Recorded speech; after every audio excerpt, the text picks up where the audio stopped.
Siap, bangga, bangga. Boleh, Kita boleh. mulai saja ya. Oh, sebentar lagi. Oh ya, saya ikut aja. Siap. Lanjut, Pak. Lanjut, Bu. Ya, mulai aja.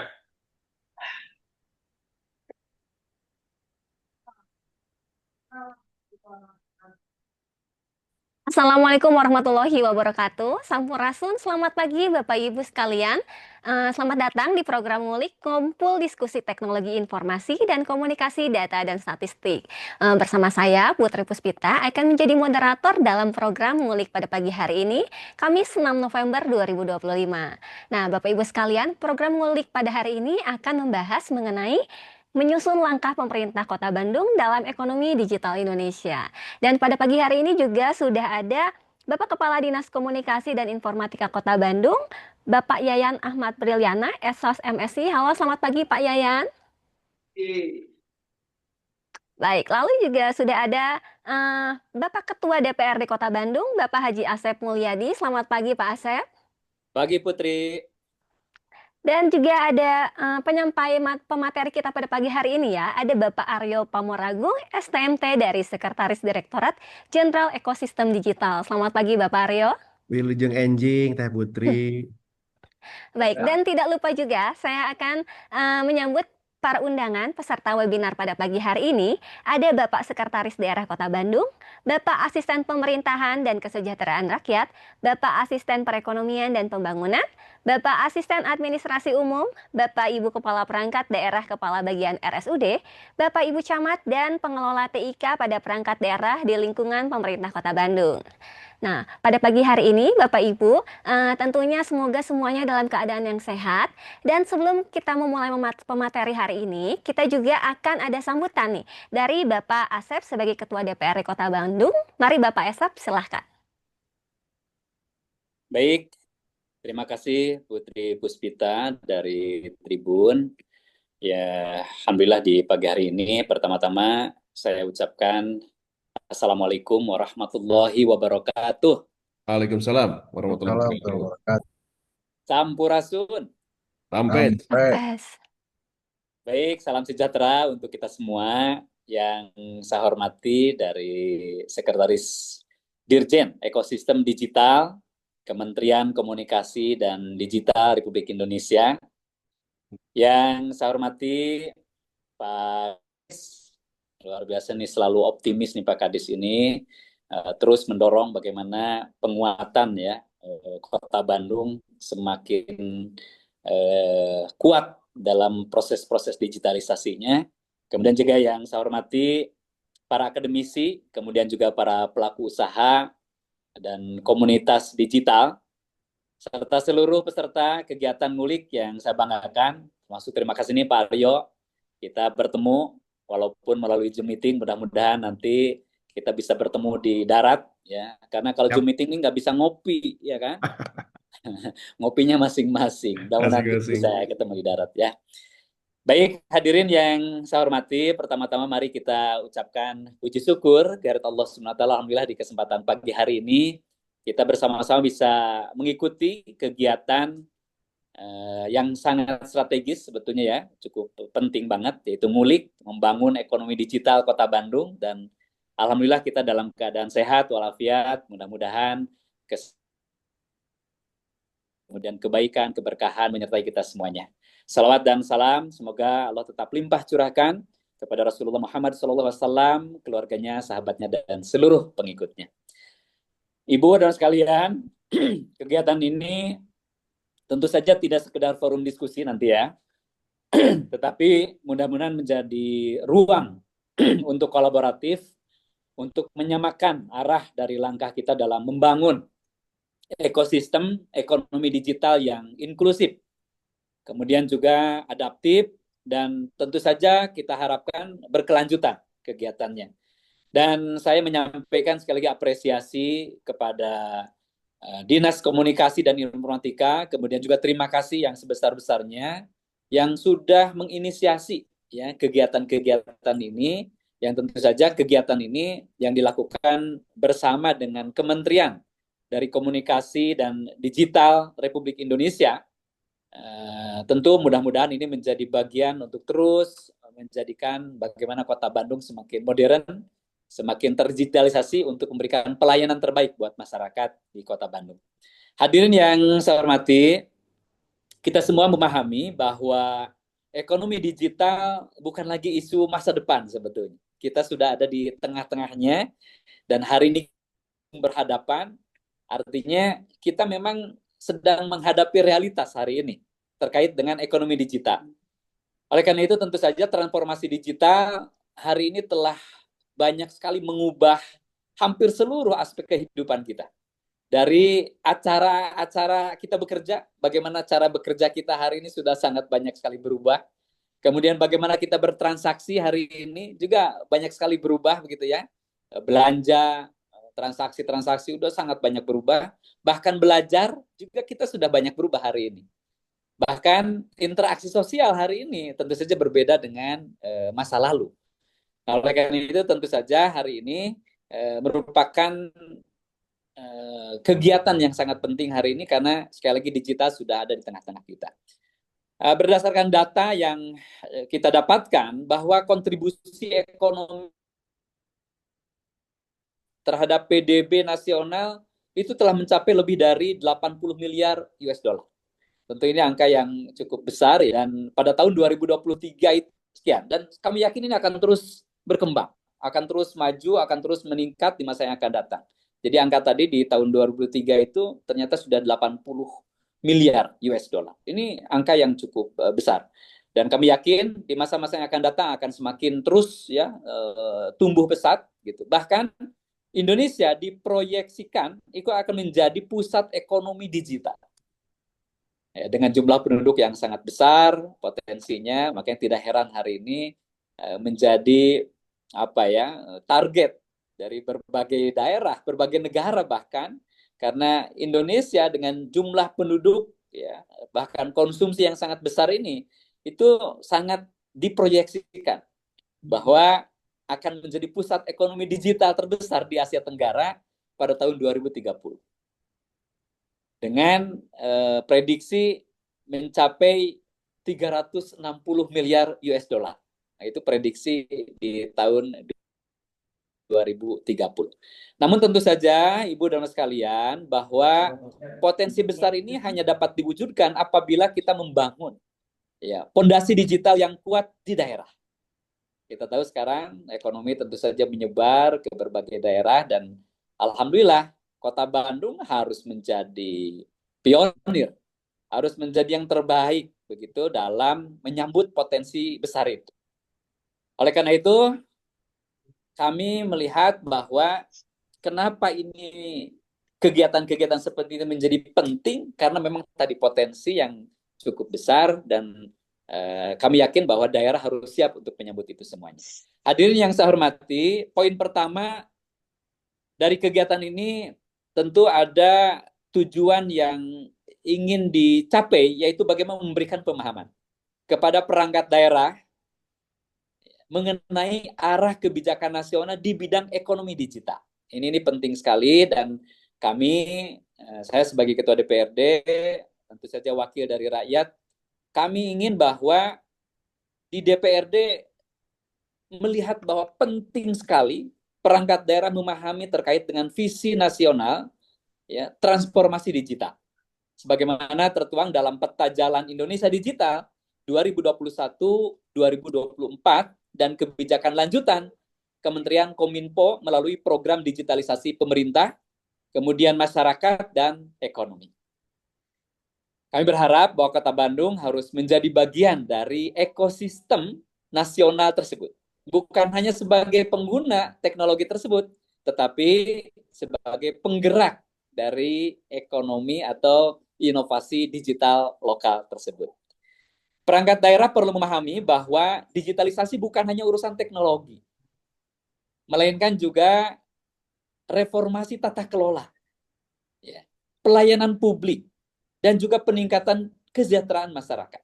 Kami yakin hari-hari ini, Ibnu sekalian, kita dalam mengantisipasi perkembangan respon masyarakat ini tentu saja dengan proses digitalisasi itu akan makin cepat, makin responsif, dan itu harus dilakukan. Poin kedua, Ibu Nur sekalian, kegiatan ini menjadi momentum untuk mengidentifikasi elemen-elemen utama dalam peta jalan ekonomi digital daerah. Sebagai kota dengan ekosistem startup yang berkembang, tentu saja Kota Bandung memiliki modal sosial dan intelektual yang luar biasa. Ya, kita tahu ekonomi kreatif di Bandung sangat besar, komunitas-komunitas kreatif juga sangat besar. Kita juga sudah diakui oleh UNESCO menjadi kota kreatif. Ini luar biasa. Bahkan hari ini di Kota Bandung nih perguruan tinggi juga luar biasa. Ada universitas-universitas unggulan di Kota Bandung. Bahkan tadi saya bilang ada komunitas-komunitas kreatif. Bahkan anak-anak muda hari ini Kota Bandung itu sangat melek digital. Namun tentu saja Ibu dan sekalian bahwa semua potensi itu harus disatukan di dalam peta jalan atau roadmap yang terarah dan terukur.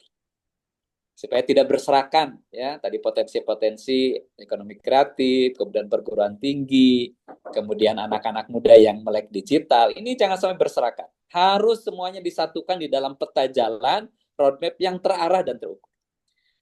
DPD Kota Bandung mendorong agar dalam penyusunan peta jalan ekonomi digital nanti terdapat fokus yang jelas pada 3 aspek. Jadi saya nitipnya ada 3 aspek yang harus jadi perhatian dalam menyusun peta jalan terkait dengan perkembangan ekonomi digital ini. Yang pertama adalah pemberdayaan UMKM digital. Saya keliling ke berbagai wilayah di Kota Bandung ini, luar biasa. Banyak sekali potensi-potensi UMKM dan luar biasa kreatif di Bandung, Pak. Ya. Nah, kenapa ini saya pentingkan terkait dengan pemberdayaan UMKM digital ini supaya para pelaku usaha kecil itu dapat naik kelas. Ya, mereka secara produk punya potensi, tapi kita harus bantu terus ya, bagaimana juga proses digitalisasi termasuk pemasarannya. Ya, kami yakin kalau pelaku usaha kecil itu dibantu, itu bisa naik kelas, tentunya melalui platform digital. Ya, kita punya pasar yang potensi ya di pemerintah, di lingkungan instansi, itu bisa dioptimalkan. Belum lagi kalau kita menangkap peluang-peluang di luaran sana secara umum jauh lebih besar lagi, dan ini harus kita siapkan dengan platform digital yang cukup baik. Yang kedua, perlu juga peningkatan literasi dan inklusi digital masyarakat. Karena kita juga walaupun kita siapkan, sementara masyarakat penggunanya tidak cukup kuat dalam proses literasinya atau inklusi digitalnya, ya hanya menjadi alat yang tidak dioptimalkan oleh masyarakat. Jadi kami berharap ada peningkatan literasi dan inklusi digital masyarakat. Agar transformasi yang kita lakukan ini tidak menimbulkan kesenjangan baru. Ya, jangan sampai munculnya itu ada kesenjangan, satu sisi ada orang-orang yang akses cukup bagus, tapi masyarakat secara umum kurang aksesnya. Jadi mohon ini ada transformasi atau peningkatan literasi dan inklusi digital ini. Artinya seluruh elemen, ya, seluruh lapisan masyarakat ini juga harus diberikan peluang peningkatan literasi. Yang ketiga, yaitu pembangunan infrastruktur, data, dan jaringan yang merata. Ini cukup penting. Ya, karena keadilan digital dimulai dari akses yang setara. Kami yakin masyarakat Kota Bandung di berbagai wilayah, dia punya hak yang sama. Nah, tugas kita di pemerintahan tentu saja bagaimana ini juga harus membuat pemerataan terkait dengan akses ke dalam jaringan, terutama kita siapkan infrastruktur. Nah, poin ketiga, kita juga perlu menyelaraskan kebijakan dan program ekonomi digital Kota Bandung dengan strategi nasional. Jangan sampai beda arah. Nasional ke mana, Bandung ke mana. Gitu. Ya, kita harus sejalan nih sekarang. Bagaimana Asta Cita yang disiapkan, yang dirancang, visi dari Presiden. Kemudian tentu saja Jawa Barat, ada Jawa Barat Istimewa. Nah, bagaimana dengan Bandung, Bandung Utama. Ini harus inline semuanya. Harus ada program yang selaras antara kebijakan yang diambil oleh pemerintah Kota Bandung dengan pemerintahan pusat, terutama program-program strategik nasional.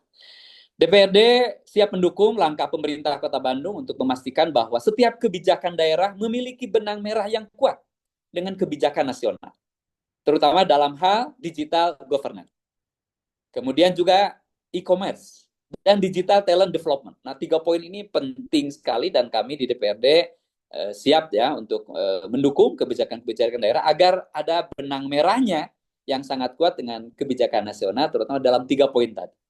Digital governance, e-commerce, dan juga digital talent development. Bandung tidak boleh berjalan sendiri, tetapi harus menjadi model sinergi antara pusat dan daerah. Kita lah di Kota Bandung harus menjadi pionir, ya terdepan, menjadi contoh terbaik bagaimana kita sinergi dengan pemerintah pusat. Ini penting sekali. Ya, apalagi hari ini, bagaimana kebijakan-kebijakan keuangan. Ya, tentu saja kalau kebijakan program kegiatan ini sangat inline, sinergi dengan pemerintah pusat, sangat mungkin pemerintah pusat justru akan banyak membantu ya terkait dengan keuangan-keuangan daerah. Kami berharap kehadiran Bapak Sekretaris dari Dirjen Digital hari ini dapat memperkuat arah kebijakan itu agar Bandung benar-benar menjadi kota digital, kota yang produktif, kota yang adaptif, dan berdaya saing global. Itu poin ketiga. Dan poin keempat, Ibu dan sekalian, yang menjadi roh utama dari kegiatan ngulik ini, yaitu apa? Mendorong sinergi lintas sektor antara pemerintah, kemudian pelaku usaha, akademisi, komunitas digital, termasuk tentu saja di dalamnya media massa. Ini juga penting ya dilakukan bagaimana kita ada integrasi ya dari Pentahelix supaya kegiatan-kegiatan betul-betul mampu ya ada sinergi tadi sehingga baik itu output maupun outcome-nya itu bisa dirasakan. Nah, ekosistem digital tidak akan tumbuh tanpa kolaborasi. Ya. Pemerintah daerah tidak bisa bekerja sendiri. Perlu keterlibatan dunia usaha yang sangat inovatif, perguruan tinggi yang adaptif, serta komunitas digital yang kreatif. Bandung memiliki semua itu hari ini. Tadi saya sampaikan di Bandung bicara perguruan tinggi, tekniknya luar biasa, pariwisatanya luar biasa, politik sosialnya luar biasa. Ada semua di Bandung ini. Komunitas-komunitas kreatifnya luar biasa. Ya, belum lagi dunia usaha cukup berkembang di Bandung ini. Ini Bandung luar biasa ya, memiliki semua itu. Tinggal bagaimana kita untuk mengkonkrestasi. Ya, bagaimana kita mengorkestrasi itu semua terhadap kekuatan-kekuatan ini agar menghasilkan apa? Menghasilkan ekosistem digital yang berkelanjutan. Kami di DPRD Kota Bandung sekali lagi berkomitmen untuk terus menjadi mitra ya kolaboratif dalam upaya ini, baik melalui tentu saja kebijakan anggaran, ya terutama keanggaran-anggaran daerah ya, kemudian juga peraturan daerah, karena apapun itu tentu harus ada payung hukum yang kita siapkan ya, dan kami DPRD siap untuk mendukung ya kolaboratif, termasuk dalam tadi peraturan daerah maupun tentu saja dukungan kelembagaan. Hadirin yang saya hormati, di tengah arus globalisasi dan disrupsi yang luar biasa ini dalam bidang teknologi hari ini, peran kota seperti Kota Bandung menjadi sangat strategis, dan Bandung bukan hanya kota kreatif, tetapi juga kota laboratorium inovasi digital. Kita punya semangat, ya, bagaimana Bandung utama, Bandung yang unggul, kemudian terbuka, ya, amanah, maju, agamis, yang tentu saja itu harus diterjemahkan dalam bentuk transformasi digital yang inklusif, yang menghadirkan manfaat nyata bagi masyarakat, baik melalui efisiensi layanan publik hari ini dengan keterbatasan alokasi anggaran. Bukan berarti kita mengurangi pelayanan. Justru harus makin besar, harus makin kreatif, harus makin inovatif. Di antaranya apa? Harus makin efisien kita dalam memberikan pelayanan kepada publik. Tentu saja bukan sekedar itu, pertumbuhan ekonomi lokal juga harus naik. Ya. Maupun tentu saja di dalamnya adalah penciptaan lapangan kerja baru di sektor digital. Ini sangat besar sekali peluangnya, ya, lapangan kerja ini di sektor digital. Kami berharap justru peluang-peluang ini bisa dioptimalkan sehingga angka pengangguran tentu saja harus terus menurun. Ya, idealnya memang minimal 1 tahun itu 1% lah menurunannya gitu. Sekarang kelihatannya baru sekitar 0,5, 0,6 kita targetannya kelihatannya perlu didorong, dan saya yakin dengan ekonomi digital, dengan sektor digital ini sangat mungkin kita bisa melesat untuk mengurangi pengangguran. Oleh karena itu, DPRD Kota Bandung saya lagi menegaskan, kami akan terus mendukung penuh ya terkait dengan kebijakan digitalisasi daerah selama arah kebijakan tersebut berpihak pada kepentingan publik, keterbukaan data, dan penguatan kedaulatan digital lokal. Hadirin yang saya hormati, kegiatan hari ini sekali lagi bukan akhir dari diskusi, tetapi awal dari kolaborasi panjang, dan dari forum ini saya berharap akan hadir ide-ide konkret serta langkah-langkah nyata menuju Bandung sebagai kota digital yang berkarakter, berdaya saing, dan tentu saja tidak boleh dilupakan, berkeadilan. Artinya inklusif, melibatkan semua orang, aksesnya juga cukup kuat kepada semua pihak, kemudian tadi infrastrukturnya juga cukup bagus. Saya yakin kalau ini dilakukan, ini akan memberikan manfaat banyak buat masyarakat Kota Bandung. Mari Ibu sekalian, kita jadikan transformasi digital bukan sekedar tren, ya, bukan hanya ikut-ikutan, tapi justru ini merupakan gerakan bersama kita. Gerakan yang membangun Kota Bandung lebih inklusif, lebih modern, dan siap menghadapi tantangan masa. Sekali lagi hatur nuhun, Kasadayana, Pak Aryo hatur nuhun, Pak Kadis hatur nuhun, terima kasih. Kemudian seluruh pihak dari komunitas, dari perguruan tinggi, akademisi, media massa. Terima kasih atas kolaborasi ini dan mudah-mudahan masa yang akan datang semakin sinergi, semakin terintegrasi kegiatan-kegiatan kita, sehingga tantangan sehebat apapun, kalau kita yakin, optimis, dan menyesuaikan dengan perkembangan zaman, kita insya Allah akan lebih banyak memberikan pelayanan buat masyarakat Kota Bandung. Terima kasih, hatur nuhun. Mohon maaf atas kekurangan. Wabillahi taufiq wal hidayah. Wassalamualaikum warahmatullahi wabarakatuh. Waalaikumsalam warahmatullahi wabarakatuh. Pak Asep, terima kasih atas waktunya dan sambutannya ya. Kita jadi semakin semangat nih untuk membahas tentang materi hari ini tentang ekonomi digital di Kota Bandung.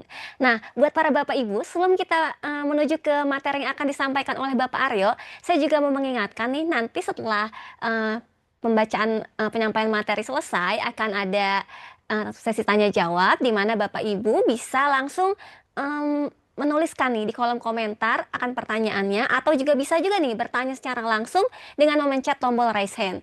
Dan kalau misalnya di tengah-tengah sudah ada ide nih untuk mau bertanya apa, bisa silahkan langsung saja diketik ya kalau di kolom pertanyaan, siapa tahu nanti lupa atau seperti apa, nanti juga akan saya bacakan pertanyaannya. Dan tentunya yang menarik lagi ya Bapak Ibu, di sesi akhir juga akan ada kuis, di mana Bapak Ibu yang mengikuti kuis ini nanti akan mendapatkan free paper dari Tribun Jabar selama 3 bulan. Dan juga ada sesi ini ya, absensinya juga mohon diisi nanti ya untuk Bapak Ibu sekalian. Nah, baik, tak perlu berlama-lama lagi, mari kita sambut saja Bapak Aryo Pamuragung STMT dari Sekretaris Direktorat Jenderal Ekosistem Digital yang akan menyampaikan materi pada program ngulik pada pagi hari ini. Silakan Bapak Aryo. Ya, terima kasih Teh Putri. Assalamualaikum warahmatullahi wabarakatuh. Semangat pagi. Sampurasun. Sampes. Oke, makasih eh Pak Kepala Ketua DPRD. Terima kasih Pak Kadis, rekan-rekan semua. Siap, Pak. Yo, makasih. Siap, sahabat Kota Bandung. Mentari terbit di balik awan mendung. Burung bekicau iringi musik. Wilujeng Cakep. Enjing, wargi Bandung. Mari bersama kita semangat ngulik. Ini kalau saya berbicara setelah Ketua DPRD, saya agak grogi sedikit nih karena kita kalau serius kalah serius pasti sama beliau. Jadi kita harus lebih santai ya. eh Bapak Ibu, rekan-rekan, pertama kali saya ketemu Pak Kadis, Pak Eyan itu di Dago sekitar 2 bulan lalu ya, pada saat eh, launching Garuda Spark itu di Digital Innovation Hub di Bandung. Lokasinya di setelah Rumah Sakit Boromius, satu jajaran begitu. Eh, itu adalah suatu tempat bertemunya para inovator, eh, akademisi, kemudian pemerintah, startup, industri itu di bidang digital. Jadi kenapa dipilih Bandung? Jadi kalau Bandung itu bukan hanya sebagai peserta biasanya. Bandung itu selalu menginovasi dan Bandung itu menjadi awal. Saya ingat Waktu tahun sekitar 2000 awal saya terlibat dalam penataan frekuensi radio siaran. Jadi waktu itu Bandung itu yang paling susah diaturnya. Karena apa? Radio itu muncul pertama kali itu di Indonesia itu munculnya di Bandung, radio FM kita bicara ya. Jadi eh, kalau kita lihat master plan frekuensi radio untuk radio FM, kebetulan saya dulu di situ sekitar 2003 itu kita melakukan penataan ulang frekuensi. Dan di Bandung itu ada lebih dari 45 radio eh, swasta. Di Jakarta sendiri nggak sebanyak itu, Surabaya nggak sebanyak itu, apalagi kota-kota lain ya. Jadi eh, ide kreatif, kemudian ide-ide eh, yang mungkin tidak terpikirkan di zamannya itu kalau di Bandung itu biasanya bermula di Bandung. Kemudian eh, terkait ekosistem digital. Ini kalau saya diskusi ini boleh pakai share ini nggak biar ada referensinya. Share screen bisa nggak deh? Teh Putri bisa nggak? Bisa, Bisa ya? Oke. bisa Pak. Oke. Tolong di share ya.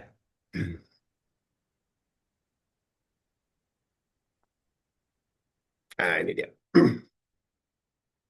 Belum muncul di sini. Nah, ini dia. Oke, next saja. Nih, next. Nah, kita bicara di sini terkait digitalisasi. Jadi, Indonesia itu kecil ya, ntar saya bisarin dulu. Oke. Jadi, Indonesia itu digital competitiveness rankingnya kita kurang bagus ya, kalau kita lihat di sini. Jadi di situ ada knowledge, ada teknologi, ada eh, future readiness. Jadi nilainya seperti itu dari sisi eh, apa namanya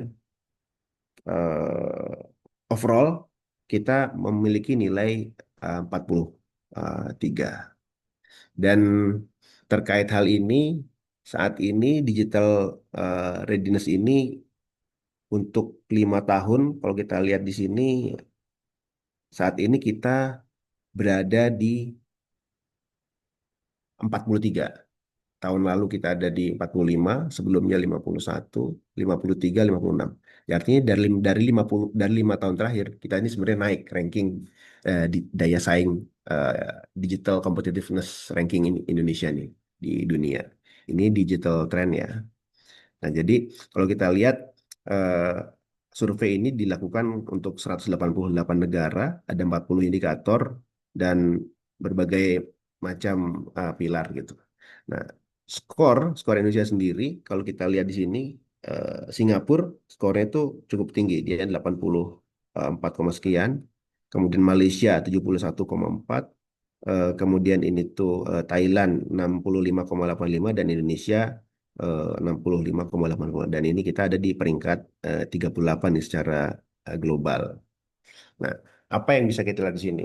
Jadi pertama Indonesia dalam dunia internasional di ASEAN saja ini masih perlu terus berjuang untuk meningkatkan daya saing digital. Nah, boleh next nggak? Ini ada yang lebih bagus lagi nih.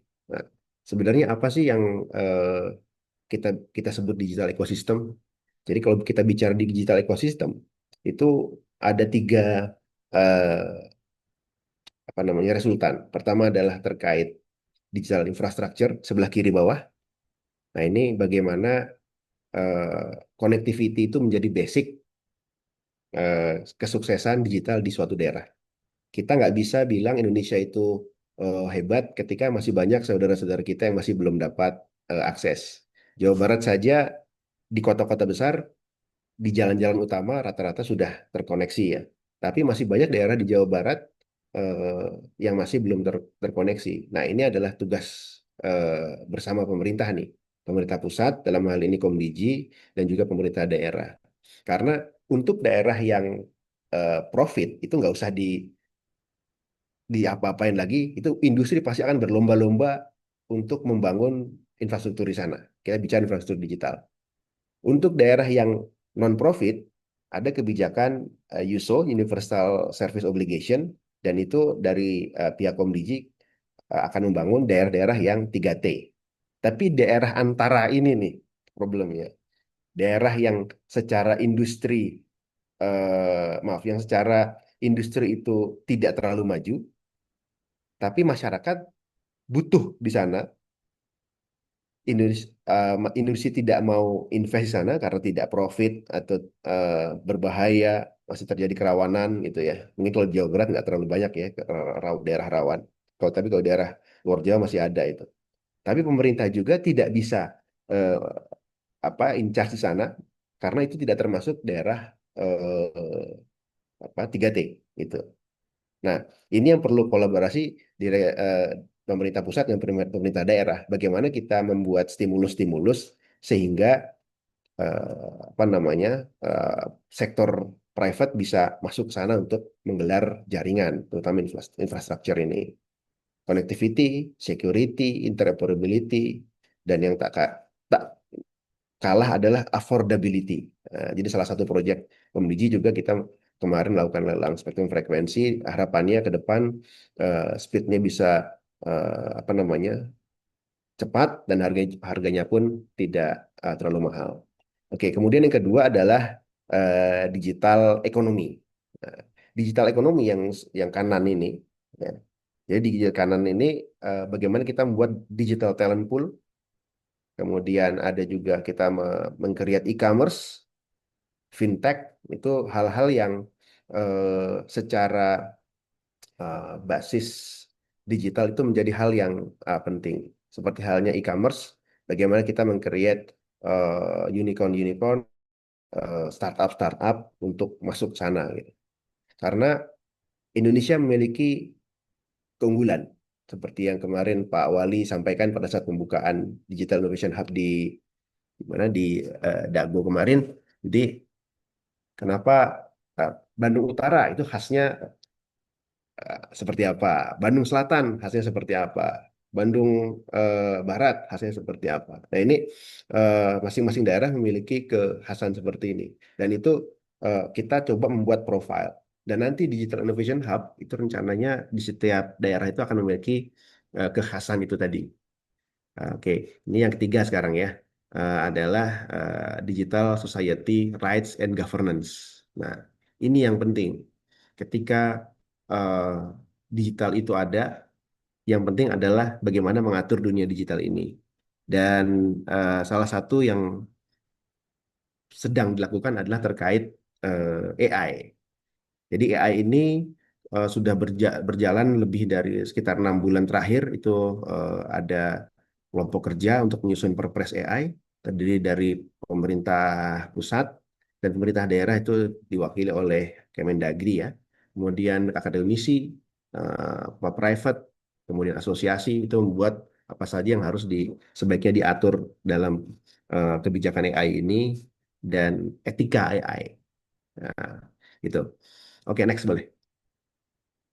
Nah, ini ada satu building block yang selalu disampaikan. Ini adalah visi Indonesia Emas 2045. Dan di bawahnya yang warna um, agak merah bata itu adalah visi Indonesia Digital 2045. Di sana ada 3 pilar utama, yaitu pemerintah digital, ekonomi digital, dan masyarakat digital. Kemudian di bawahnya adalah future teknologi. Nah, future teknologi ini kalau kita lihat AI, IoT, Metaverse, blockchain, quantum computing ini hal yang masa depan ya. Tapi dalam beberapa tahun ke depan ini udah hal sehari-hari gitu. Contohnya saja AI dan IoT udah sehari-hari kita pakai. Tinggal Metaverse, blockchain, dan quantum computing ini kita tinggal menunggu 5 atau 10 tahun itu dan kemudian menjadi hal yang biasa. Dan yang ekosistem yang perlu diperbaharui, yang perlu dijaga adalah terkait keamanan data, riset dan inovasi digital, SDM digital, dan regulasi kebijakan. Dan seperti yang tadi, basicnya adalah bagaimana kita menyiapkan infrastruktur digital dalam hal ini connectivity. Oke, berikutnya untuk milestone Indonesia Digital 2045 kita bagi 4 milestone yang sebelah kanan. 2025, 2029 saat ini, bagaimana kita menguatkan fondasinya dulu. Kemudian 2030 2034 itu pengembangan ekosistem yang berdaya saing. Kemudian 5 tahun ketiga itu kita inovasi yang berkelanjutan dan harapannya di 2040-2045 kita bisa menjadi fase pemimpin teknologi global. Tapi tadi fondasinya itu yang perlu eh, dikuatkan terlebih dahulu. Oke, next. Nah ini, Bapak Presiden kita selalu menyampaikan target kita adalah pertumbuhan 8% target pertumbuhan ekonomi Indonesia. Kalau kita lihat di sini, terakhir Indonesia mengalami pertumbuhan di atas 8% adalah pada tahun 1995. Itu 8,2%. Which is sudah 30 tahun yang lalu. Itu sudah cukup lama. Dan saat ini kita mendorong terus ke sana melalui ketika kita bicara digital ya, bagaimana sektor digital ini menjadi enabler sektor-sektor lain. Jadi digitalisasi itu tidak menjadi sektor, tapi digitalisasi adalah enabler atau eh, apa istilah enabler itu Eh, katalis untuk mempercepat pertumbuhnya sektor-sektor yang ada. Oke, boleh berikutnya. Ya, nah ini kalau kita lihat di sini digitalisasi adalah suatu engine. Kita lihat lapangan usaha dengan kontribusi terbesar terhadap ekonomi itu ada pengolahan, pertanian, perdagangan, konstruksi, dan pertambangan. Nah, sedangkan sektor infokom itu kontribusinya cukup besar, itu 4,38% dari PDB Indonesia. Dan tahun lalu, kalau kita lihat di sebelah kanan ya, pertumbuhannya itu 7,8%. Itu amat sangat besar. Itu terpaut tipis dari eh, transportasi dan pergudangan yang sebagai eh, apa penopang tumbuhnya e-commerce itu. Dan sekali lagi digitalisasi itu menjadi enabler tumbuhnya sektor-sektor yang lain. Oke, next. Eh, nah, ini ada yang menarik ya. Ini eh, dari kata data. Saat ini Indonesia ini sedang mengalami, kalau saya bilang itu bahasa saya itu krisis gitu ya. Jadi investasi khususnya FDI, Foreign Direct Investment di Indonesia ini turun. Kita lihat di sini di bawah volume warna biru ya. Terima kasih kursor. Volume warna biru dan yang kuning itu nilainya. Kita lihat Singapura itu volumenya ada 120 kali pendanaan besar dan nilainya 1,2 juta US dollar. Vietnam sekian, Malaysia sekian, Filipina dan Indonesia. Indonesia itu hanya 34 tahun ini. Dan nilai pendanaannya itu hanya 78 juta US dollar. Dan ini sangat kecil. Kenapa? Nah, kita tahu kita memiliki beberapa kasus gagalnya startup, gagalnya unicorn di Indonesia ya. Kenapa investasi itu turun? Nah, kita lihat boleh di zoom nggak yang atas, yang 6 itu. Nah, di zoom ya. Nggak bisa di zoom. Bisa di gini, set. Oh, nggak bisa. Oke, nggak bisa. Jadi yang sebelah kiri, kita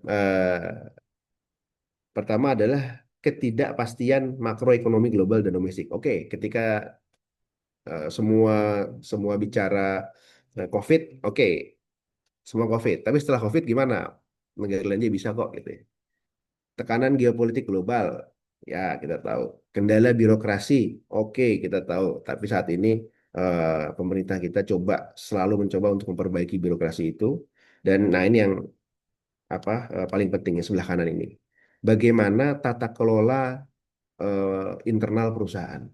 Jadi hasil risetnya memang ditemukan Ali kenapa startup itu pada banyak yang gagal karena pengelolaan modal tidak tepat.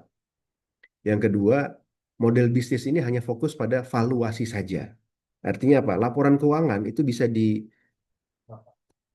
make up gitu sedemikian rupa sehingga terlihat cantik gitu ya. Padahal itu tidak seperti bisnis realnya seperti apa. Jadi fokusnya mereka hanya pada valuasi. Gitu. Kemudian ini yang ketiga yang paling parah. Ternyata masih banyak orang kita yang tidak siap untuk menjadi, kalau kita bilang itu bilioner gitu ya. Mereka dapat injek dana besar-besaran, jutaan dolar, tapi ternyata mereka tidak siap secara mental. Akhirnya mereka melakukan fraud dan akhirnya terjadi kegagalan bisnis. Dan itu yang terjadi di beberapa eh, apa perusahaan digital di Indonesia. Kalau kita lihat Valley of Death, jadi lembah kematian, mulai mereka ide, kemudian inisiasi perusahaan sampai komersialisasi, rata-rata mereka itu untuk mencapai komersial itu udah sulit. Nah, yang survive itu nggak banyak. Dan ketika survive, ternyata mereka melakukan fraud, mereka melakukan hal-hal tadi, sehingga inilah yang membuat trust terhadap Indonesia ini turun. Jadi dalam hal ini Kementerian Komdigi, khususnya Direktorat Jenderal Ekosistem Digital, ini salah satu tugasnya adalah bagaimana mengembalikan apa namanya trust dari investor, angel capitals untuk bisa kembali berinvestasi di Indonesia, khususnya dalam hal digital ini. Dan kami rasa dari eh, Pemkot Bandung itu sangat support ya terhadap hal ini. Nanti kita lihat kolaborasi-kolaborasi apa saja yang bisa kita lakukan ke depan. Oke, ini kayaknya ini masih banyak nih slide-nya. Kita pilih yang ini aja. Coba next boleh. Oh ya, ini sekilas saja. Ini adalah indeks transformasi digital Indonesia. Jadi Jawa Barat nih kalau kita lihat ini sudah nilainya hampir hampir masih 60 ya. 60 itu masih kategori B, jadi masih bisa ditingkatkan. Jadi ada beberapa hal yang diukur, jaringan infrastruktur, pemerintah, bisnis, masyarakat, dan ekosistem. Nah, nanti kita bisa apa yang bisa kita tingkatkan nih untuk bisa meningkatkan nilai indeks transformasi digital nasional. Nanti tolong diupdate ya, ini masih yang lama ternyata nih. Nanti coba yang 2025 terakhir seperti apa. Oke, next. Ini adalah stakeholder, ada pemerintah, ada Komdigi, Pemda, BUMN, tax company, akademisi dan komunitas. Ini yang perlu kita kolaborasikan. Oke, berikutnya, next, next. Nah, ini saat kemarin saya pertama kali ketemu sama Pak Kadis di DIH Digital Innovation Hub di Dago. Jadi ini bersama Pak Wali Kota dan Bu Menteri juga. Jadi Garuda Spark itu Digital Innovation ini kita namakan Garuda Spark. Jadi kalau eh, harapannya ke depan kita bisa memberikan dampak ekonomi, eh, apa namanya startup yang tumbuh, kemudian kontribusi ekonomi digital, kemudian eh, apa namanya peningkatan terhadap DGP juga ya. Jadi itu yang harapan dilakukan oleh Garuda Spark. Ini adalah pusat kolaborasi ekosistem startup. Jadi di sini seperti yang disampaikan bisa mempertemukan sektor industri, akademisi, pemerintah, techpreneur. Dan yang penting sebenarnya dengan bertemu itu bisa membuat suatu jaringan. Kenal, kemudian akses pasar, dan harapannya ada inovasi-inovasi nanti yang muncul di sana. Kalau dulu sudah ada proyek 1000 startup, startup studio, hub ID. Nah, ini adalah penyempurnaan dari proyek yang sudah ada. Ada beberapa kota dan Bandung dipilih menjadi yang pertama karena tadi ekosistemnya support, pemerintahan support, kemudian apa akademisinya juga support. Jadi komunitasnya juga support. Jadi silakan rekan-rekan kalau ada yang memiliki kelapangan waktu, ini sudah ada apa schedule. Misalnya kalau hari Senin itu Senin Matika, ini kanan tuh ya. Isinya apa? Tergantung tanggalnya nih. Ini tanggal berapa ya? Oktober ya. Nanti yang berikutnya mungkin ada yang baru lagi nih slide yang lama nih. Jadi contohnya misalnya 27 Oktober itu ada desain for AI era. Nanti pengajarnya dari yang sebelah kanan ini. Atau akhir pekan. Akhir pekan juga ada setiap Sabtu jam 10 sampai jam 12. Silakan kalau hadir di sana di apa startup Garuda Spark di mana Blok 71. Jadi ada Mas Puja, ada Mbak Atika, rekan-rekan di sana semua. Oke, next. Kolaborasi next saja. Next. Next. Nah, ini ada hal lagi yang dilakukan oleh kami. Jadi kita melakukan pengendalian dalam hal game. Ya. Jadi game itu ada namanya Indonesian Game Rating System. Jadi di sini eh, bentuk hadirnya pemerintah untuk melindungi anak-anak dan remaja, khususnya dari tindakan-tindakan yang ini ya, kekerasan, terus kemudian seksual dan lain-lain gitu. Dan ini mendukung PP Tunas nomor 17 tahun 2025. Jadi nanti akan diberikan rating game. Jadi ada kategori-kategori 3+, 7+, dan seterusnya. Kemudian dan ada yang RC. Nah, RC ini Refuse Classification, jadi nggak masuk klasifikasi. Kemudian nanti dari IGRS ini, jadi seluruh game yang ada di Indonesia akan diberikan rating.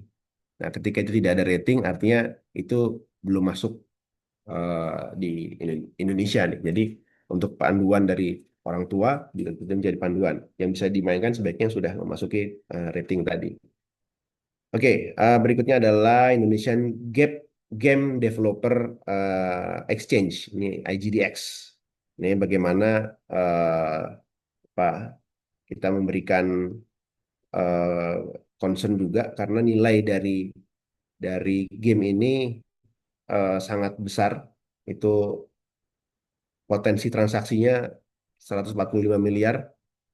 eh, ada 1.600 pertemuan bisnis dan pengunjungnya sangat banyak. Dan di sini juga dihadiri oleh lebih dari 25 negara, publisher, kemudian developer lokal juga hadir di sana. Nah, ini eh, kerjasama antara Komdigi dan Bekraf ya, Badan Kementerian Ekonomi dan Kreatif. Oke, Oke, next. Terakhir kayaknya ya. Oh, AI. AI ini sudah disampaikan tadi. Ini kita akan membuat dua perpres, perpres untuk roadmap AI dan AI ethics. Jadi harapannya, eh, oh ya kita sudah menentukan bidang prioritas. Jadi terkait AI terkait ketahanan pangan, kesehatan, pendidikan, ekonomi, keuangan, reformasi birokrasi, politik, hukum keamanan, energi sumber daya, perumahan, transportasi, dan seni budaya. Nah, sekali lagi, AI ini bagaimana supaya AI ini dapat digunakan secara inklusif, berkelanjutan, aman, dan bertanggung jawab. Terakhir ya, habis ya? Oh, nih. Oke. Eh Komdigi juga memiliki beberapa proyek. Ini sebenarnya kita sudah bekerja sama dengan eh, pemerintah Pemda Bandung. Ini kayak kalau nggak salah ini di Sukabumi yang ini nih, Tani Digital. Di Tani Digital itu eh, bagaimana kita bisa eh, apa namanya melakukan eh, apa namanya ini peningkatan peningkatan produktivitas pertanian ya. Jadi kalau kita lihat di sini bisa eh, ada 8 kelompok tani, 8 desa, 4 kecamatan. Bagaimana komoditas di Sukabumi ini bisa bisa meningkat. Jadi jumlah jumlah survival rate-nya meningkat. Kemudian jadi ikan dalam satu kolam itu bisa sedikit yang mati ya dengan adanya peralatan ini. Terus meningkatkan produktivitas bisa 30 dan listrik bisa turun 40%. Untuk petani melon juga, ini kalau kita lihat di sini, sama. Jadi efisiensi biaya operasional, jadi bisa lebih dari 40%. Dia bisa bertani dari rumah saja, tidak perlu setiap setiap hari datang ke sawah. Kemudian hasil panen meningkat 30%. Dan ini ada yang bagus nih, ini baru kemarin acara di Sragen ini. Tingkat kemanisannya naik dari level 13 atau 14 ke level 15. Itu ada level kemanisan di ini ya, dicek. Dan kaitannya padi juga sama. Jadi dia mengukur kadar NPK pH tanah dan mereka bisa memberikan rekomendasi pemupukan. Dan hasilnya adalah peningkatan eh, efisiensi pupuk. Dia bisa setengahnya biaya pupuk yang biasa dia beli bisa setengahnya. Dan data pertanian itu bisa jadi lebih akurat. Jadi ini apa yang sudah kita lakukan dan kalau ada beberapa kerjasama lagi silahkan disampaikan kepada kita. Tapi pada prinsipnya gini, ini Komdiji tidak mengambil alih tugas Kementerian Pertanian gitu ya. Ini memang sudah ada apa bidang sendiri, tapi di sini Komdiji eh, memberikan sense of digital, bagaimana digital ini bisa membantu, mempermudah, mempercepat, meningkatkan produktivitas dari kegiatan-kegiatan ini. Dan ini dikombin antara eh, apa namanya ide, kemudian startup, kemudian dengan masyarakat. Nah, jadi Garuda Spark tadi itu tujuannya adalah untuk mempertemukan yang seperti ini. Oke, dua slide terakhir. Ini adalah IMDI. IMDI adalah Indeks Masyarakat Digital Indonesia. Ini juga diukur dan Pemda Bandung ini nilainya paling tinggi kayaknya ya untuk masyarakat digital. Nanti ada apa? Ada indikator-indikatornya. Nanti setelah ini bisa di di save. Kemudian literasi digital juga kita bisa berkolaborasi dalam hal ini. Coba next. Nah ini silakan bisa di download. Sebelah kiri adalah terkait buku putih roadmap AI yang sudah diterbitkan oleh Komdiji. Bukan bukan sudah ya, sudah dalam konsultasi publik, jadi bisa dilihat sementara. Kemudian sebelah kanan ini adalah Indeks Masyarakat Digital Indonesia. Jadi setiap Pemda ini bisa memberikan kontribusinya ataupun bisa berkonsultasi bagaimana cara perhitungannya sehingga setiap tahun nanti kita akan rilis terkait Indeks Masyarakat Digital Indonesia ini. Baik, sementara itu hatur nuhun. Semoga tidak terlalu panjang dan tidak terlalu membosankan Teh Putri dan rekan-rekan. Saya kembalikan kepada Teh Putri. Mangga, Assalamualaikum warahmatullahi wabarakatuh. Kasih Pak Aryo atas pemaparan materinya. Ya. Ini lengkap banget ya buat teman-teman di sini karena tadi udah membahas melalui AI. Ternyata Komdigi juga ini ya peduli akan games dan keselamatan anak-anak yang sedang bermain game. Terus juga para petani dan yang terbaru ada Ya. Garuda Sparks nih bisa dimanfaatkan oleh para pelaku ekonomi, terutama anak-anak muda nih biasanya senang berjejaring untuk membuka wawasan yang lebih luas. Bisa gabung juga nih di Garuda Spark tadi. Nah, buat para Bapak Ibu sekalian yang sudah mengikuti kegiatan ini bisa langsung menuliskan pertanyaannya di kolom komentar dan nanti tentunya akan ada kuis yang menarik dan hadiahnya adalah untuk 5 orang pemenang bisa berlangganan e-paper Tribun Jabar selama 3 bulan. Nah, Pak Aryo, ini sebelum ada pertanyaan yang masuk ya Pak Aryo ya, ini saya juga ingin bertanya nih penasaran untuk yang Garuda Spark itu tuh Ya. apakah ada batasan para pelaku usaha yang misalnya mau ikut nih tiba-tiba atau seperti apa sih Pak kegiatannya tuh? Mau ikut bergabungnya seperti apa? Oke, baik, terima kasih. Ya ini yang kadang pertanyaan harus ditanyakan. Jadi teman-teman itu kadang untuk masuk memulai usaha digital, bisnis digital, kadang mereka nggak tahu mulai dari mana. Jadi silakan teman-teman yang punya bahkan ketika tidak punya ide pun datang ke sana. Saya yakin ke sana akan dapat 1.000 ide, bukan hanya banyak ide lagi. Tapi syaratnya satu, harus berani bicara, harus berani bertanya, dan membuka apa namanya wawasan. Nanti di sana akan ketemu banyak sekali para expert-expert, para eh, mentor. Kita juga menyiapkan mentor. Silahkan saja langsung datang ke Garuda Spark atau websitenya ada ya? Kemarin udah ini belum?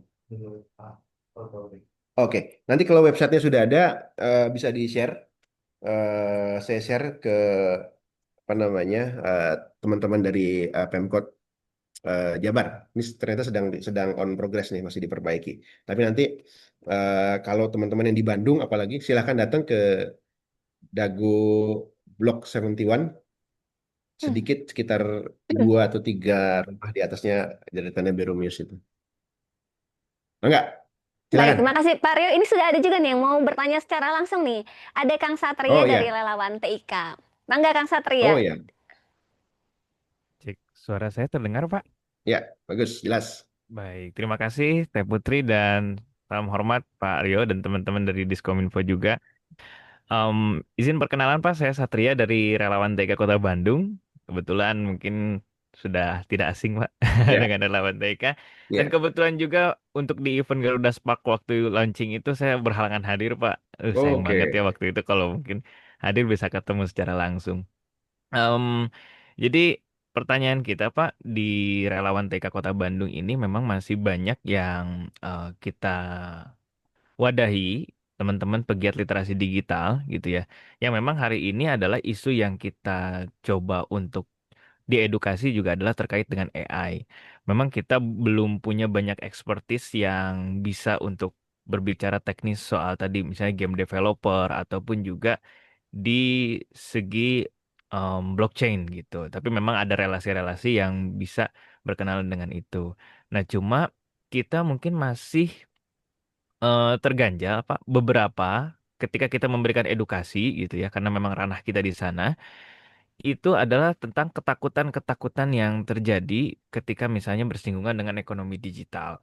Apakah itu mungkin ada yang masih mengaitkan dengan isu agama gitu ya ataupun juga tentang ketakutan akan penipuan gitu tentang nanti mungkin ketika misalnya menggunakan transaksi digital gitu ya ataupun juga tadi penggunaan-penggunaan em, apa ya currency mungkin ya yang bisa kita sebutkan gitu yang jika kita edukasi gitu bahwa itu adalah mungkin hari ini sebagai sesuatu yang baru, sesuatu yang mungkin bukan menggantikan mata uang kita tapi juga sebuah transaksi baru gitu.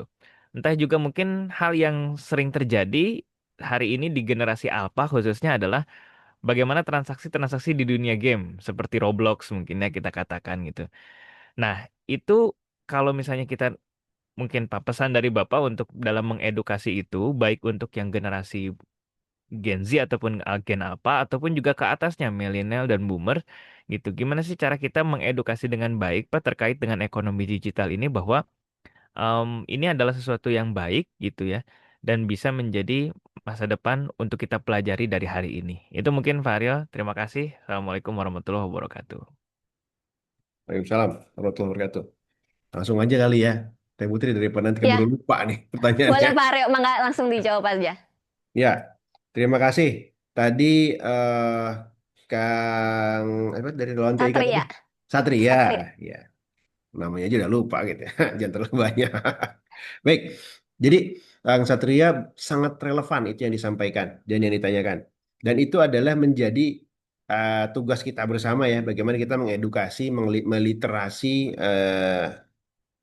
masyarakat di Indonesia. Ini sebenarnya Jawa Barat ini termasuk yang relatif secara nilai itu sudah cukup baik. Tapi sekali lagi nilai itu bukan berarti apa-apa kalau di dalamnya memang apa persoalan juga banyak gitu ya. Memang Jawa Barat ini literasi terhadap terhadap digital ini sudah sangat ya sudah sangat baik dibanding yang lain. Dan yang disampaikan Kang Satria tadi juga sudah sangat benar. Bagaimana AI ini disampaikan, nanti kita bisa bekerja sama dengan apa pendidikan dinas pendidikan atau sekolah-sekolah sehingga sudah dari awal sudah memasukkan materi AI ini ke dalam materi pembelajaran. Atau yang bisa kita lakukan adalah kita memberikan semacam eh, short video, short dan itu bisa diputar atau bisa ditonton. Nah, di Komdigi juga ada itu di BPSDM terkait literasi digital itu programnya.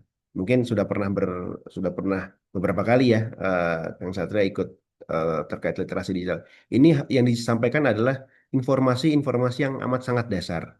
Jadi kalau kita lihat, kalau kita boleh bagi, bawah itu literasi apa informasi yang amat sangat basic gitu. Untuk orang yang betul-betul newbie, orang-orang yang eh, kalau mungkin dia generasinya generasi yang tidak pernah bersinggungan digital. Yang kedua adalah orang yang sudah hadir di generasi digital, tapi dia nggak pernah tahu teorinya, cuma tahu aja ada handphone dipakai untuk nonton. Ini tergantung apa yang ada di sebelahnya. Kalau ternyata di sebelahnya nontonnya nonton yang positif, itu akan sangat baik. Tapi kalau sebelahnya itu nonton yang negatif, ya ternyata ini handphone ini dipakai untuk yang negatif-negatif saja gitu. Nah, ini yang kami juga eh, menyadari PR ini sangat besar dan relawan TIK ini saya coba diskusikan kembali dengan teman-teman ke depan ini seperti apa formula terbaik untuk bisa eh, apa namanya mendiseminasi informasi ini tentunya melalui jejaring pemerintah daerah, melalui relawan TIK. Jadi ada semacam pocket guide kali ya. Nah, itu yang coba disempurnakan dengan aturan-aturan ataupun fenomena-fenomena terkini gitu. Jadi yang disampaikan Kang Satria tadi, saya mungkin kalau satu-satu nanti bisa panjang ya. Misalnya terkait AI seperti apa, terkait game seperti apa, bagaimana kasus kasus-kasus sampai kemarin kalau di negara tetangga kita itu salah satu game itu udah diblok karena ternyata terbukti dia membunuh seorang anak membunuh temannya atau saudaranya begitu karena akibat game itu gitu. Nah, ini hal-hal yang ketika nanti sudah eh, apa sudah matang gitu ya prosedurnya, kita akan menerapkan itu. Dan rating juga akan menjadi salah satu tools untuk eh, tadi pengendalian tadi. Tapi terkait terkait sekali lagi terkait substansi, saya mungkin tidak bisa menjawab satu persatu ya, Kang Satria. Dan saya yakin ini relawan TIK ini PR-nya udah sangat banyak. Kalau dikumpulin tuh kita bisa jadi bank apa? Bank PR dan harapannya saya bisa bawa bawa message ini ke rekan kami yang memang betul-betul menangani terkait relawan TIK ini untuk coba dicarikan solusi minimal ada update pocket guide gitu ya, Kang Satria ya. Barangkali itu, Putri. Baik, terima kasih Pak Aryo dan Kang Satria, semoga terjawab ya pertanyaannya. Dan lalu juga ini masih ada yang mau bertanya nih secara langsung dari Kang Harizal, dari Kabayan Group. Mangga Kang Harizal, Baik, langsung saja. terima kasih. Selamat pagi, Ya, Bapak-Bapak, Ibu-Ibu semua. Saya Harizal dari Kabayan Group, Pak Aryo. Mungkin saya izin bertanya, tidak hanya untuk Pak Aryo, mungkin untuk jajaran dari pemerintah Kota Bandung juga. Bapak, sesuai tadi yang disampaikan oleh Pak Asep, Ketua DPRD Kota Bandung, memang Bandung itu ekosistemnya sudah cukup lengkap, Pak, untuk pengembangan talenta digital. Kita kampus besar, kampus middle, kampus kecil cukup banyak di Kota Bandung. Bahkan beberapa perusahaan sebut Agate begitu, kami sendiri memiliki talent apa namanya talent build yang apa namanya membantu mungkin siswa SMK untuk pemagangan, kemudian menyiapkan talenta digital yang siap kerja di lapangan. Jadi sebetulnya pertanyaan saya adalah bagaimana strateginya Pak mengimbangi antara saya takutnya nanti justru oversupply Pak, oversupply talenta digital yang bagus, tapi tidak mampu diserap karena lebih banyak talentanya daripada apa namanya industrinya. Sedangkan industri Bapak kami sendiri adalah industri pengembang, pengembang aplikasi juga layanan digital, pemain dalam ekonomi digital itu sendiri. Tentu kami untuk apa namanya strategis, kami membutuhkan talenta yang benar-benar sudah siap. Nah, sedangkan kita tahu hasil dari bootcamp, hasil dari apa namanya proses apa ya pembentukan atau talenta build di tahap awal masih masih cukup repot Pak kami menyerapnya begitu. Nah, mungkin perlu ada Pak strategi yang tepat dari pemerintah untuk bisa mencegah atau mengimbangi supply dengan demand-nya gitu Pak. Itu satu Pak. Kedua, eh, masih terkait dengan Kota Bandung yang memang memiliki apa namanya ekosistem digital yang sudah kuat, Jawa Barat khususnya. eh, Kami industri ini khususnya di Kota Bandung butuh Pak ruang kami untuk mempresentasikan layanan atau produk kami khususnya dari digital Pak. Karena jujur saja di Kota Bandung ini untuk pameran ekonomi kreatif eh, masih berat di produk fashion, kerajinan, makanan, Pak.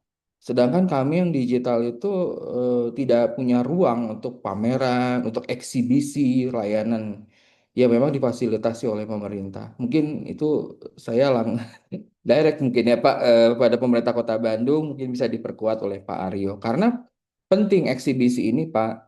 Karena perusahaan-perusahaan kami yang kecil ini Pak, biaya untuk pameran, untuk eksibisi itu Pak sangat besar.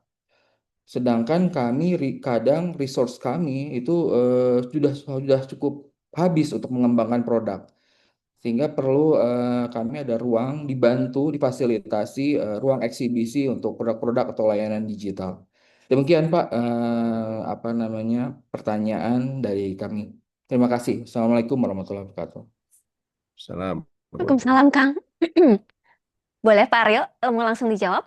Boleh, saya Ya. dulu ya. Mungkin nanti boleh ditambahkan oleh Bapak Kadis atau dari rekan-rekan dari Pemkot Bandung. Ya, ini eh, Kang Haris tadi ya dari Kabayan Group. Ini kalau saya lihat, ini udah jam terbangnya udah cukup tinggi nih dalam bisnis digital. Jadi kalau kita lihat eh, siklus bisnis digital itu mulai dari lurus, inovasi, ide, terus, nah ini begitu mau komersialisasi itu bisa turun. Des. Nanti naik lagi baru ke atas. Nah, ini lembah kematian ini sebenarnya ini yang harus di dicarikan cara ya, dicarikan apa oke lah cara bagaimana supaya kita bisa selamat sehingga bisa curve-nya naik lagi. Nah, kalau bicara supply and demand, sangat disadari bisnis digital ini bukan seperti eh, orang lulus eh, misalnya saya sebut ya pabrik gitu. Pabrik saya dulu pernah kerja sebelum di sini. Saya kerja di Purwakarta. Itu pabrik eh, perakitan wiring harness mobil. Itu kabel di dalam mobil. Modelnya adalah di situ di-create pabrik, kemudian orang bekerja sebagai karyawan. Tapi bisnis digital tidak seperti itu. Bisnis digital itu bentuknya lean, lebih eh, apa? Tidak banyak orang, bukan yang padat karya untuk satu bisnis. Tapi ketika bisnis itu direplikasi atau membuat yang lain, itu justru diversifikasi itu yang menjadi kunci bisnis digital. Jadi satu hal itu cukup dikerjakan oleh beberapa orang saja, dan yang lain mengerjakan ide-ide lain dan temukannya itu lebih customized gitu. Dan eh, konsep Garuda Spark adalah mempertemukan ide-ide itu. Jadi bisa jadi eh, kalau konvensional itu saya lulus, saya siap untuk menjadi pekerja. Tapi ketika nanti kita bicara digital, saya lulus, saya siap untuk menjadi entrepreneur. Dan saya akan meng-hire pekerja lain. Ataupun berkolaborasi dengan pekerja lain. Nah, konsep ini yang harus disadari dan ini ditekankan terhadap generasi-generasi di bawah kita gitu. Gitu. Ketika kita masuk bisnis digital dan ketika kita eh, misalnya ikut sebagai karyawan, katakanlah yang paling besar sekarang misalnya Tokopedia gitu. ataupun contohnya Bukalapak lah yang dulu. Nah, perusahaan-perusahaan digital itu menurut menurut statistik itu belum ada yang tahan lebih dari 50 tahun. Kalau nggak salah baru ada 2 atau 3 yang tahan lebih dari 50 tahun, perusahaan yang bisnis digital itu. Jadi eh, siklusnya itu ya tadi. Saat begitu bisnis digitalnya sudah tidak eh, compete lagi dengan market, pilihannya dia cari diversifikasi usaha seperti misalnya Bukalapak tadi yang tadinya dia e-commerce karena memang ada tempat lain yang lebih banyak diskonnya atau banyak lebih menarik lebih apa akhirnya dia eh, apa namanya diversifikasi ke usaha lain.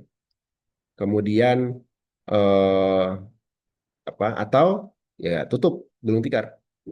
Nah, itu itu yang eh, satu ya kaitannya supply and demand. Kemudian tadi yang di, terakhir itu yang bagus apa ya? Tadi saya nggak sempat nyatet. Apa tadi Kurangnya Kang Haris? tempat, kurangnya tempat ini Kang, Nah, untuk eksibisi ya. eksibisi ya. Ya ya. Jadi, nah disinilah fungsi dari Garuda Spark ini. Jadi kalau eksibisi sebenarnya itu hype di depannya besar, cost-nya juga sangat besar. Ya. Tapi di Garuda Spark ini kita itu tempat bertemu orang-orang yang memang memiliki antusiasme yang sama. Dia eh, pastinya berbisnis digital, dia apakah dia punya bisnis usaha gitu ya, atau dia sebagai researcher, dia sebagai pembuat kebijakan, dia sebagai user masyarakat yang ingin mencari, gitu ya. Atau saya putus nih, tes. Masuk ya. Oke, Masuk Pak. atau ya, makasih. Atau venture capital, dia sebagai orang yang punya dana dan saya mau invest ini ke siapa, makanya dia akan mencari di sana. Nah, alhamdulillahnya Bandung sudah punya gitu. Jadi silakan rekan-rekan memanfaatkan fasilitas yang ada, lokasinya di Dago Blok 71 tadi. Gitu, Daya Putri. Baik. Kang Garis. Terima kasih Pak Aryo dan Kang Hafrizal tadi semoga menjawab ya Kang ya pertanyaannya. Di kolom Ya. komentar juga sudah ada beberapa pertanyaan yang masuk. Ini dari Kang Resa.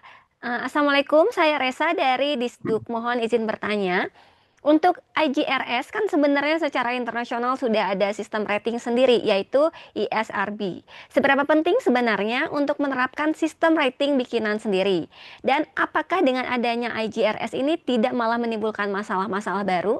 Mungkin seperti menghambat produksi game itu sendiri karena selain harus menunggu rating dari ESRB, juga masih harus menunggu proses evaluasi dari IGRS. Nah, enggak Oke, Pak? terima kasih. Ini pertanyaan yang sangat valid ya. Eh, Problem besar di Indonesia itu sebenarnya di birokrasi ya. Birokrasi yang dianggap lama atau dianggap ketinggalan zaman gitu ya. Eh, tapi Indonesia itu harus punya standar sendiri. Apalagi kaitannya dengan keamanan untuk tunas untuk anak-anak gitu ya. Kita harus punya standar.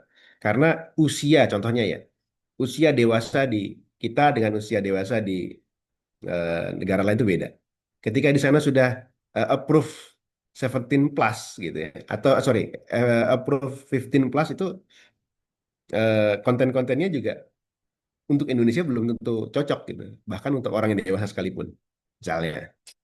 Kemudian sebelum di sini saya pernah menangani kaitannya alokasi frekuensi untuk WiFi.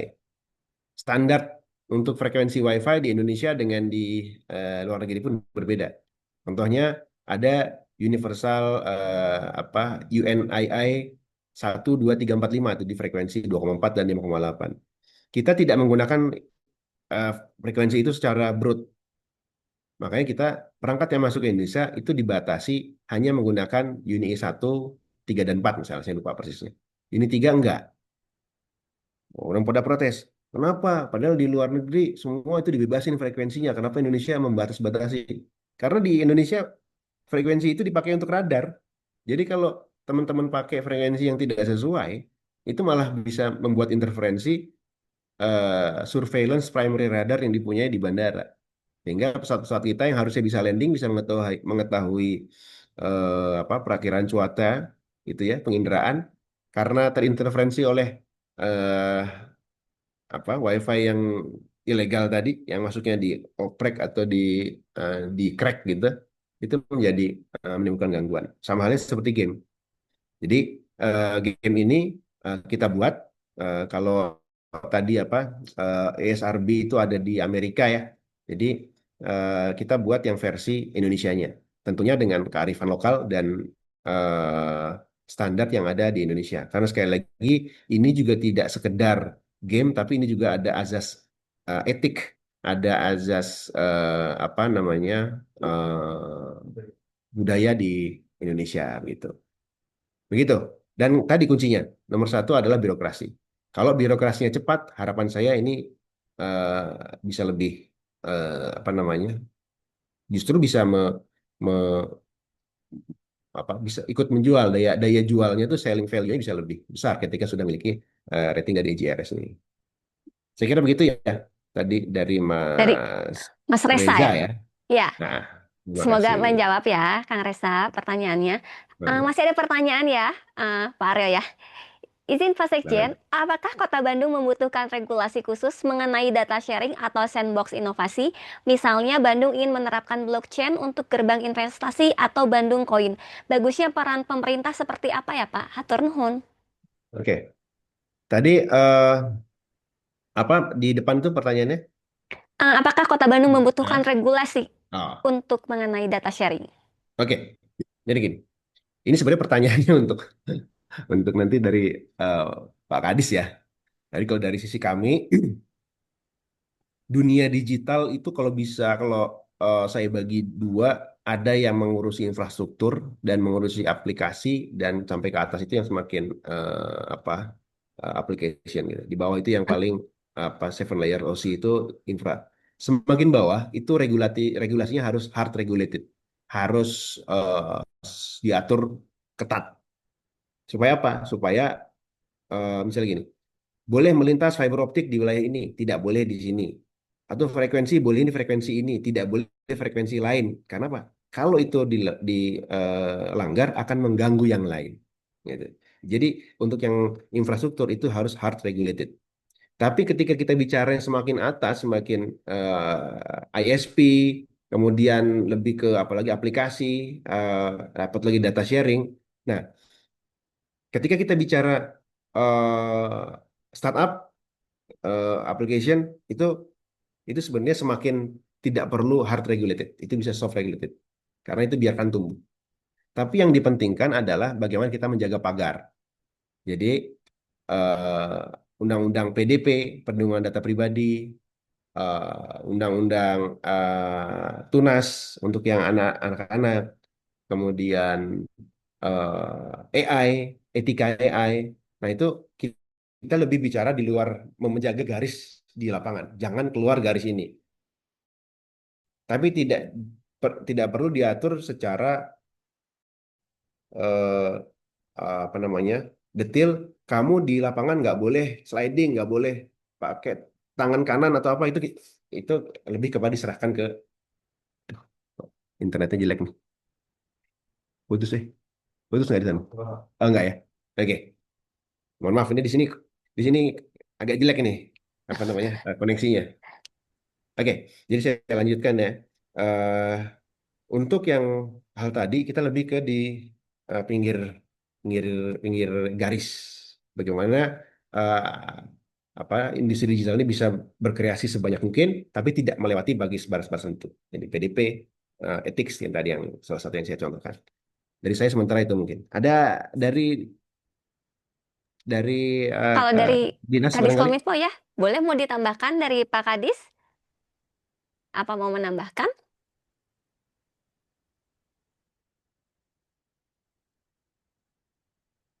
Dari Diskominfo Kota Bandung?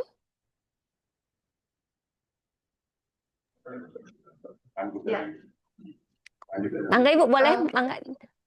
Ya, pada dasarnya dari Pemkot Bandung kita mengikuti aturan pusat ya.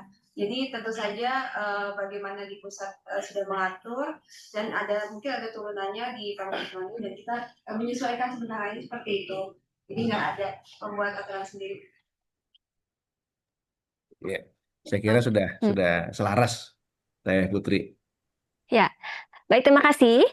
Semoga menjawab ya Kang Ganjar ya. Terus ini juga ada pertanyaan nih Pak. Ini pertanyaan dari Pak Agus kayaknya ini ya. Setiap saya wawancara UMKM merasakan hal yang sama nih Pak. Pak Agus nih mau curhat nih katanya. Saya dari Cibiru sebagai UMKM pelaku digital marketing terutama di marketplace. Apakah Komdigi bisa membangunkan marketplace yang bisa supporting UMKM? Karena jujur untuk marketplace yang sekarang ada seperti misalnya Shopee, Lazada, atau TikTok, potongannya malah lebih besar daripada keuntungan yang muncul. Apalagi dihadapkan dengan produk-produk dari Cina yang tidak ada regulasi batas harga terendah dari produk lokal. Dan apakah Komdigi bisa membuat regulasi itu untuk menyaring harga produk-produk dari luar tidak lebih kecil dari HPP produk yang diproduksi dalam negeri atau lokal? Terima kasih. Ya, ya ini pertanyaan yang sangat valid ya. Tadi dari Pak siapa? Agus ya? Pak siapa tadi? Pak Agus ya? Pak Agus ya. Oh, betul ya. Baik. Ya Pak Agus, eh, ini masih menjadi PR. Jadi gini, ketika perusahaan kita masih dalam tanda kutip kendali kita bisa melakukan A, B, C gitu ya. Proses berikutnya adalah ketika perusahaan itu sudah go public, sudah memasuki stok saham. Ketika sudah masuk stok, maka itu sudah perusahaan publik, orang bisa membeli saham dan pemegang kendali adalah pemegang saham terbesar. Nah, ketika sudah seperti itu, ini yang menjadi timbul masalah baru. Karena kita nggak tahu pemegang perusahaan itu seperti apa kebijakannya. Yang jangan sampai adalah ketika dia membeli mayoritas saham dan ternyata dia membeli untuk menghancurkan misalnya atau untuk yang lain. Bahasa saya, maaf ya, saya ulangi ya, bukan untuk menghancurkan, untuk hal lain lah saya bilang itu. Nah, ini yang masih menjadi PR dan bukan hanya dari Komdigi, dari eh, KL lain itu ada yang memang khusus menangani ini. Bagaimana ketika itu sudah menjadi apa namanya perusahaan publik. Eh, yang kedua, apakah Kominfo, Komdigi bisa membuat aplikasi? Nah, sekali lagi kita bukan Komdigi bukan production house juga ya, bukan apps developer juga ya. Tapi melalui Garda Spark itu kita bisa eh, apa namanya mempertemukan tadi antara kebutuhan dengan developer dengan akademisi yang masih memiliki tadi ide-ide ataupun idealisme tadi. Jadi eh, dalam hal ini saya sangat concern juga dengan harga, dengan potongan, tapi itulah yang terjadi di bisnis mereka. Yang dalam tanda kutip mereka memberikan potongan, tapi mereka juga dalam hal lain mereka menjual untuk bisa rating eh, apa bukan menjual, memberikan paket ya untuk bisa ratingnya di atas atau dalam melalui query search engine seperti itu. Jadi kalau jawaban saya eh, saat ini itu masih menjadi PR dan saat ini itulah yang berlaku termasuk di beberapa sektor eh, kita masih kami masih mendalami hal tersebut, Pak Agus. Baik, nah Pak Agus siapa tahu nanti kalau main ke Garuda Spark ketemu teman-teman startup lain terus bikin ide gitu ya. Nah, ayo kita bikin aplikasi sendiri aja ya buat berjualan yang support lokal gitu ya Pak ya. Ya, why not? Ini Hmm. itu mungkin sekarang kita anggap wah mana bisa kita melawan apa raksasa-raksasa startup yang besar seperti itu. Tapi ketika bisnis itu ada, kemudian use case-nya itu nyata, itu harusnya bisa jadi sesuatu yang minimal tidak usah sebesar. Ya ini, jangan terlalu mimpinya terlalu besar ya. Kita mimpi boleh setinggi langit gitu. Tapi kita lakukan think big, start small, dan start now gitu. Kebanyakannya kita think big aja, kita nggak eh, apa mulai dari hal yang sederhana dan kita nggak mulai-mulai gitu. Jadi saran saya eh, coba yang bisa kita lakukan sekarang apa gitu. Demikian my best answer, Teh Putri. Oke. Ini masih ada lagi apa ya pertanyaan ini banyak banget ya antusiasme yang pengen ngobrol sama Pak Sekjen.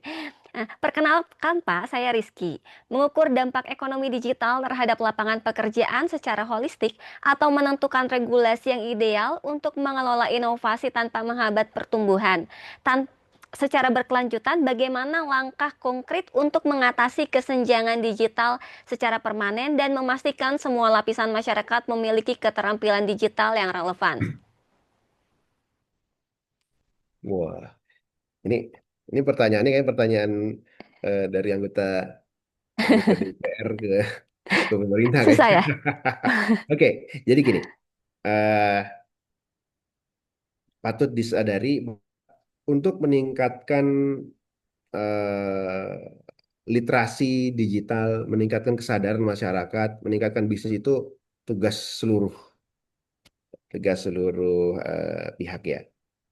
Nah, eh, kami dalam hal ini dari Kementerian Komdiji memiliki beberapa direktorat jenderal yang tugasnya spesifik. Ada yang mengurusi tugasnya mengembangkan infrastruktur, connectivity, mengatur industri telekomunikasi.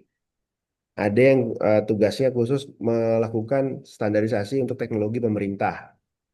Ada yang khususnya untuk meningkatkan literasi digital, talenta digital masyarakat. Kemudian eh, ada yang bagaimana membuat komunikasi publik dan media. Nah, khusus di ekosistem digital, ini bagaimana kita meningkatkan ekosistem digital, tujuannya tadi satu, untuk mencapai pertumbuhan ekonomi 8% tadi. Nah, jadi eh, itu nggak bisa dijawab dengan satu strategi, ya. Tapi dari sisi kami, itu bisa dimulai dari pertama, membuat aturan untuk bisnis digital ini adalah tidak bermain di dalam lapangan, tidak mengatur permainan dalam lapangan, tapi mengatur kotak luarnya saja. Sehingga ekspresi dari industri, dari akademisi, dari startup, masyarakat itu bisa bebas berekspresi, tapi dibuat. Kemudian kita juga memiliki mekanisme sandboxing. Sandboxing itu adalah apa ya? Tempat uji coba yang dalam hal ini saat ini belum ada aturannya, tapi kita batasi di area mana gitu. Area itu bukan hanya fisik tapi scope ruang lingkup gitu. Misalnya teknis penggunaan power boleh sekian, maksimum sekian, tidak boleh lebih dari sekian. Atau menggunakan frekuensi yang eh, di luar alokasinya tapi dengan setiap jam berapa atau dengan daya maksimum sekian gitu. Gitu. Jadi eh, alokasi sandboxing, kemudian tapi semuanya harus menyampaikan kepada pemerintah ya, jangan sampai orang menggunakan eh, melakukan kegiatan misalnya pemancaran frekuensi eh, tanpa izin tidak sesuai alokasi, wah itu nanti ditangkap sama PPNS-nya gitu ya. Jadi perlu disampaikan pemerintah kita mau melakukan uji coba, kita mau melakukan eh, apa namanya eh, proof of concept kayak gitu. Nah, kemudian yang berikutnya adalah meng-create tadi Innovation Hub. Innovation Hub itu mungkin terkesannya sederhana ya, tapi di sana itu akan ketika itu sudah menjadi habit, itu menjadi kebutuhan, orang itu akan eh, ber apa ber, bukan berbondong-bondong, tapi akan menuju ke sana gitu. Karena di sana orang akan dapat ide. Dan saat ini ide itu menjadi kunci. Bagaimana eh, ide kita dipertemukan dengan orang yang membuat. Nanti orang yang membuat dipertemukan dengan industri yang eh, berkembang di situ. Karena industri juga memerlukan solusi digital untuk mempercepat. Kemudian ada juga investor yang ingin menyuntikkan dananya untuk bidang tersebut gitu. Begitu, deh Putri. Terima kasih Pak Aryo jawabannya. Ini dua pertanyaan terakhir ya Pak ya. Dan ini dari Kang Ristu nih, dari Kecamatan Lengkong. Izin bertanya ya Pak, sekarang kan mulai ramai dengan mata uang digital atau kripto. Apakah kedepannya akan bisa menjadi mata uang legal di Indonesia untuk bisa dimanfaatkan untuk alat transaksi jual beli di Indonesia seperti di negara lain? Wah, ini pertanyaan terakhir yang keren ini. Jadi untuk mata uang itu yang menentukan itu Kementerian Keuangan. Kementerian Keuangan ya.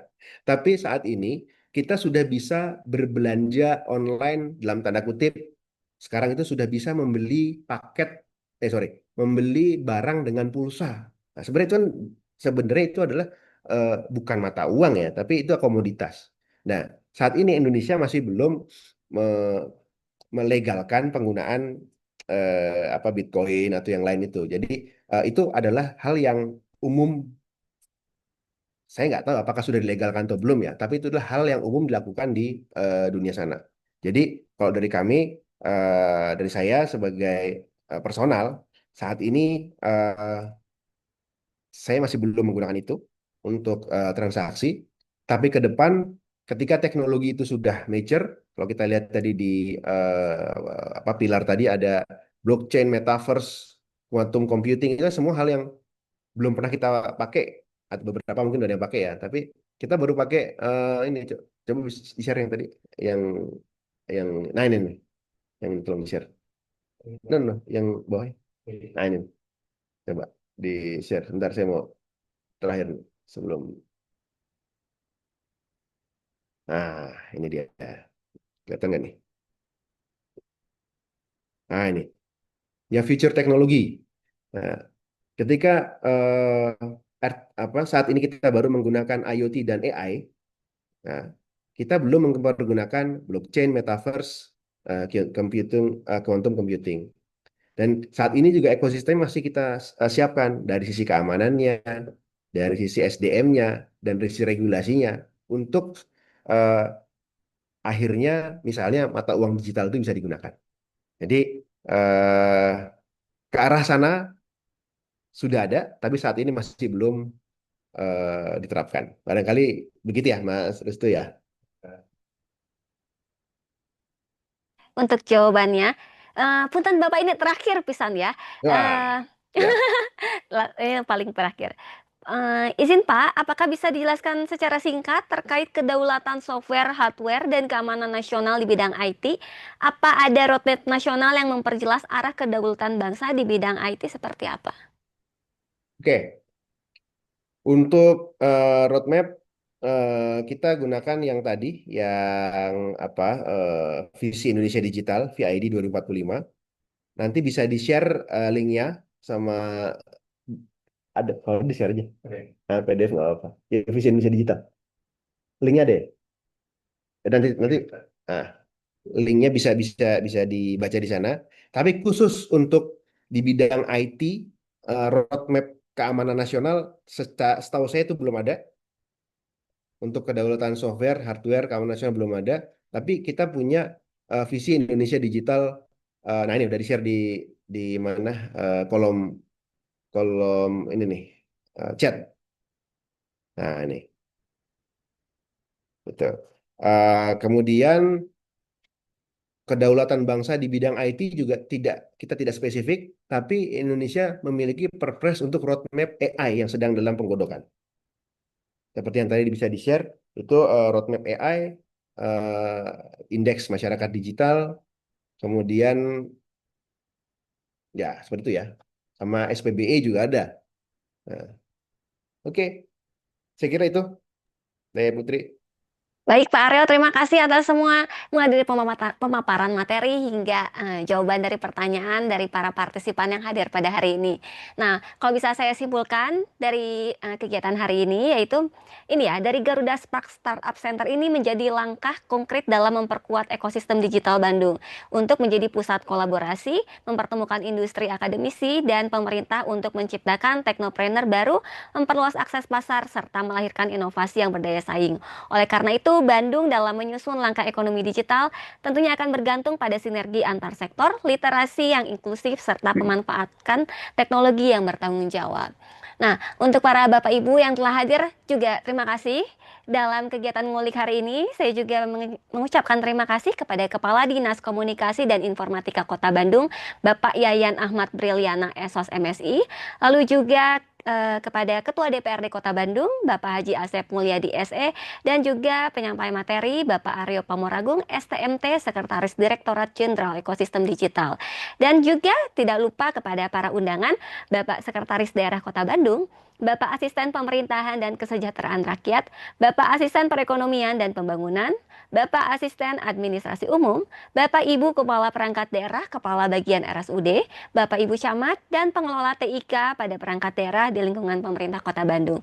Semoga informasi dari program ngulik ini bermanfaat dan juga bagi yang ketinggalan bisa juga nonton tayangannya ya di YouTube-nya Tribun Jabar dan juga Diskom Info Kota Bandung.